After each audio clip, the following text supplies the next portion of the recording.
அவர் சொன்னது போல எல்லோருடையும் தந்தையும் பாசத்தோடு இருந்தான். சொல்லுவாரு, எனக்கு பிள்ளைகள் இல்லை, அவருக்கு பிள்ளைகள் கிடையாது. இப்படி இருப்பவர் வளர்ப்பு பிள்ளை, எனக்கு பிள்ளைகள் கிடையாது, நீங்கள் தான் என் பிள்ளைகள். அவர்கள் எந்த பிரச்சனையா இருந்தாலும் எனக்கு சொல்லுங்க, மகளுக்கு இல்லாம. அதே போல அவர்களுக்கு என்ன செய்ய வேண்டுமோ அதை செய்வார். தாளம் தவறான என்பதற்கு அவருடைய மிக முக்கியமான ஒரு சம்பவம் சொன்னா நீங்க ஆச்சரியப்படுவீங்க.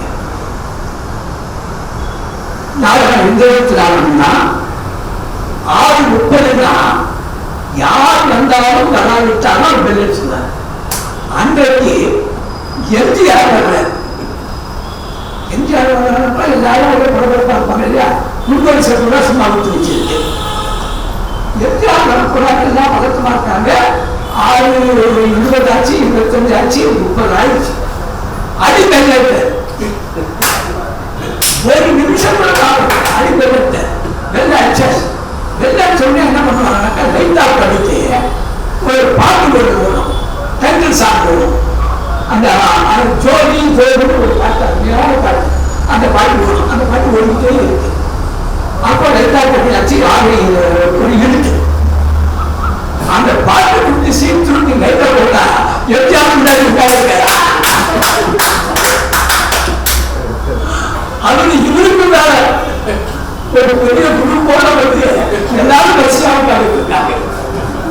அப்படி ஒரு நாடகம் முடிஞ்சிருச்சு. நாடகம் முடிஞ்ச உடனே மேலே இருக்கான். மேலே இருக்கிறதுக்கு அவர் சொல்றார், இந்த நாடகத்திலே இதனுடைய ஆசிரியர் அந்த வேலையை நாடகம் விடலாம் அப்படின்னு சொன்னேன். அப்போதுதான் திராவிட முன்னேற்ற கழகத்திலிருந்து கணக்கு கேட்டார் என்பதற்காக வெளியேற்றப்பட்டிருக்கிறார். அந்த நேரத்தில் தான் இந்த நாடகம் நடந்தது.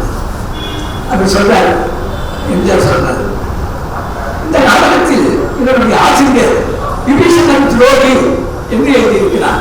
ஏன் அவன் துரோகி யாரா? நீ என்னை சரியாக நடத்தவில்லை, அதனால் அவன் துரோகியான். ராவணன் சரியாக நடத்தவில்லை, அதனால் அவன் துரோகியான். தவறுக்கு துணை போகிறான், அதனால் துரோகியான். இப்படி எழுதியிருக்கிறதாக கைதட்டல் தொழில் நடக்குது. அதுக்கு பிறகு எல்லாம் முடிஞ்சிருச்சு. ஒரு ஸ்டில் இருக்கிறவங்க பேச்சு வருது. எல்லாரும் வரிசையா இந்தியாவோட ஸ்டில் தான் கேட்கணுமா? அத்தனை பேர் சொல்லிட்டாங்க. நீங்கள் ஆச்சரியப்படுவீர்கள், யாருக்குமே என்னை பற்றிய நினைவு இல்லை. நான் உள்ளதான் நிற்கிறேன், ஆனா நான் போறதா நான் தயங்கிக்கிறேன். அப்பொழுது எம்ஜிஆர் தான் கேட்டார், ஆசிரியர் வந்திருப்பதாக சொன்னீர்களே, அவர் எங்கே என்று கேட்டார்.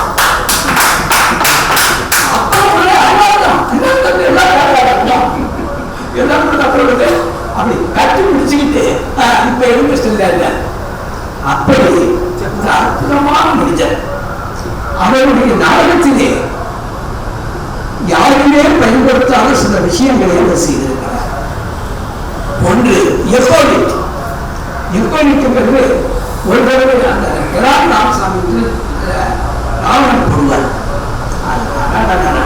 அந்த ராவணனுக்கும் இதற்கு நடக்கக்கூடிய அந்த வாக்குவாதம், கடைசி வாக்குவாதம் இருக்கிறது. அதை வந்து நீங்க கேட்ட ஆச்சரியப்படுவீங்க. கிழவன் மனிதனை நிச்சயிக்கும் இனிச்சல் நமக்கு தருவாய் என்று கேட்டார் சிற்றப்பால் வீசனர். தந்தையின் செயலை தரம்பிடித்து பார்க்க நான் தயாராக இல்லை என்று சொல்லிவிட்டேன். மருமகன்மார் வந்த பிறகு மாமாவுக்கு இப்படி ஒரு மோகமா என்று கேட்டார் சுலோச்சனா. இதை பற்றி பேசினால் நீயே எனக்கு மனைவி அல்ல என்று தடுத்து விட்டேன். ராவணன் ஒரு பெண்ணிடமுள்ள மோகத்தாலே இத்தனை பெண்கள் ஆண்களிடமிருந்து தடுக்கிறார்கள் என்று கேட்டார்கள் இலங்கை மக்கள். ஆண்கள் தங்கள் உயிரையை இழக்கும் போது பெண்கள் வெறும் கையில இழப்பதால் நஷ்டமில்லை என்று பதில் சொல்லிவிட்டேன். ஆனால் அந்த கேள்விகளில் இருந்த நியாயம், அந்த உண்மை என்னை உறுத்திக் கொண்டே இருக்கிறது. களத்தில் நான் நிற்கும் போதெல்லாம் நான் செய்வது தர்ம யுத்தம் தானா என்ற தலைகளை கொண்டு ஏற்படுகிறது. உடனே இந்திரனித்தா சொல்லுவார். இந்திரனித்தா தேர்தல் கூட கேட்பீங்க. 5-6 போட்டு அப்படி வச்சுட்டாரு. தேர்தல் கூட கேட்கும். தந்தையும் மைந்தனும் பேசக்கூடாத ஒரு விஷயத்தை பெற்றுவிட்டார். கதை சொல்பவர்களுக்கு நான் சீதையின் காமத்தால் கொண்டு வந்தேன் என்று சொல்லிக் கொள்வது சுவையாக இருக்கலாம். அரசர்களுக்கு நீதி தெரிந்தவர்களுக்கு அடுத்தவன் மனையை கொண்டு வருவதும் போருக்கு விடும் அறைகூடல் என்று தோன்றி இருக்கலாம்.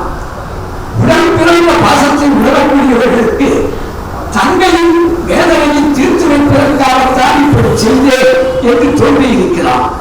இது உனக்கு எது சரி என்று தோன்றுகிறதோ அதை நீயே தேர்ந்தெடுத்துக்கலாம். இப்படி அவ்வளவு அற்புதமாக இருப்பார். அந்த எப்போது கற்றுக் கொண்டு வந்தார். அப்புறம் 3D எஃபெக்ட், அப்ப 3D படங்கள் நிறைய வந்துட்டு இருந்தேன். 3D எஃபெக்ட் கொண்டு வந்தார். என்னக்கா 5 தலை ராவணன் இந்த உதயத்து ராவணத்தில் தான் அப்படி பாதி வரும். முதல் வருஷம் அப்படிம்பாங்க.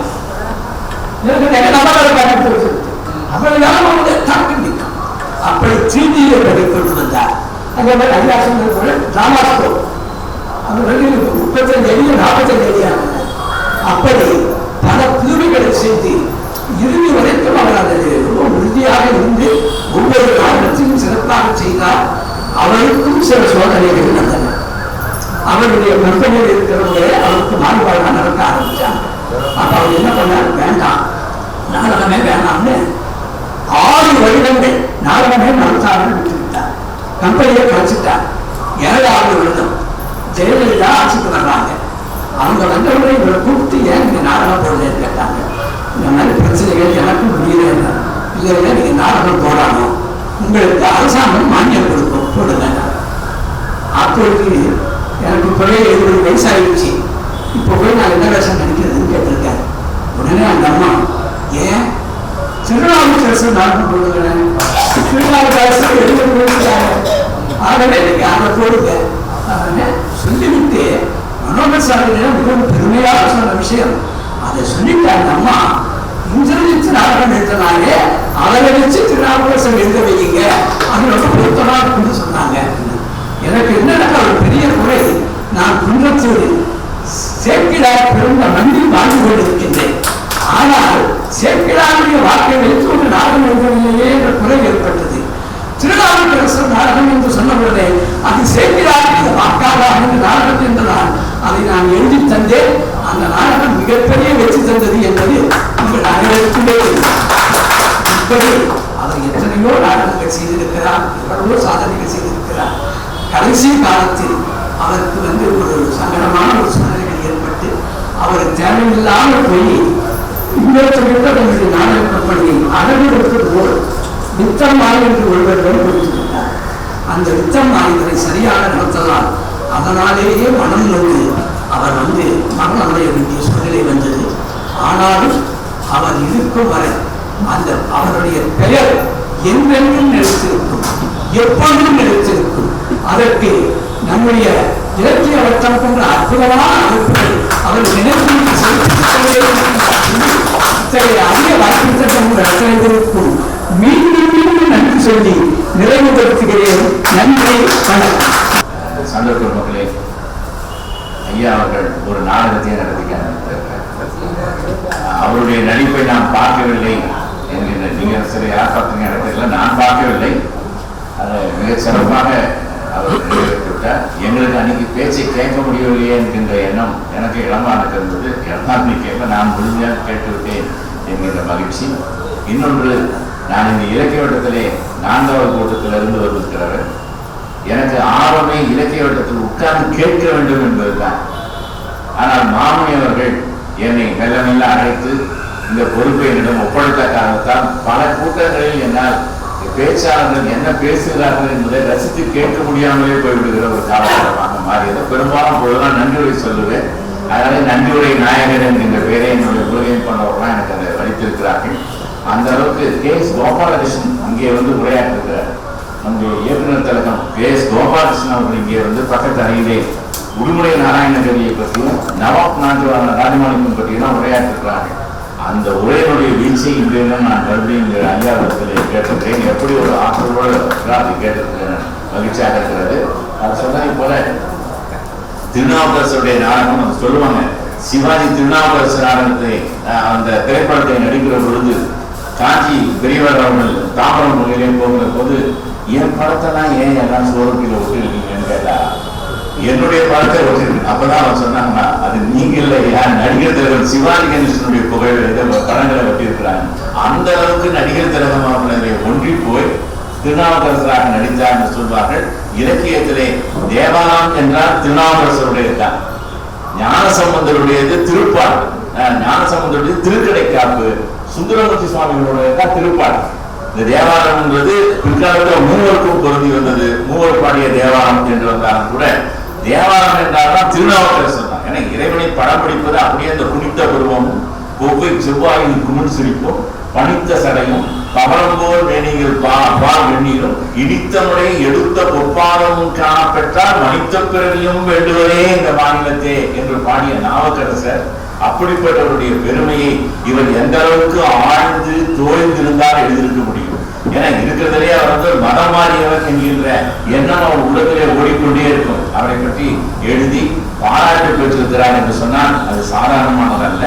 எதிர்மறை பாத்திரங்களை எல்லாம் எடுத்துக்கொண்டு மிகச் சிறப்பாக நம்முடைய RS மனோகர் அவர்கள் நடித்திருக்கிறார்கள் என்பதையெல்லாம் மிகச் சிறப்பாக இங்கே நம்முடைய ஐயா அவர்கள் எடுத்துரைத்திருக்கிறார்கள். அவர்களுக்கு என்னுடைய இலக்கியத்தின் சார்பில் நன்றி தெரிவித்துக் கொண்டு, அவர் பேரு விநாயகர், அவருக்கு பேரு பிள்ளையார் தான் வச்சிருந்தாங்க அவங்க அப்பா. பேரறிஞர் அண்ணா இவர் 14 வயசுல மேடையில பேசுகிற போது பார்த்துட்டு, பிள்ளையாரு நீ பிள்ளையாருக்கப்பா, நீ அறிவுபூர்வமா பேசுற, அதனால இந்தியில இருந்து நீ அறிவாளன் தான் பேரறிஞர் அண்ணா இந்த நேரத்தை எடுத்துக்கொண்டு நீங்கள் அனைவரும் இந்த கூட்டத்திற்கு வந்தமைக்கு நன்றி. நீங்கள் தான் எங்கள் தூணாகவும் துணையாகவும் இருக்கிறீர்கள். ஆகையினால் எங்கள் பணி மென்மேலும் தொடரும் என்பதற்கு நீங்கள் சாமி என்று கூறி விடைபெற்றுக் கொள்கிறேன். நன்றி.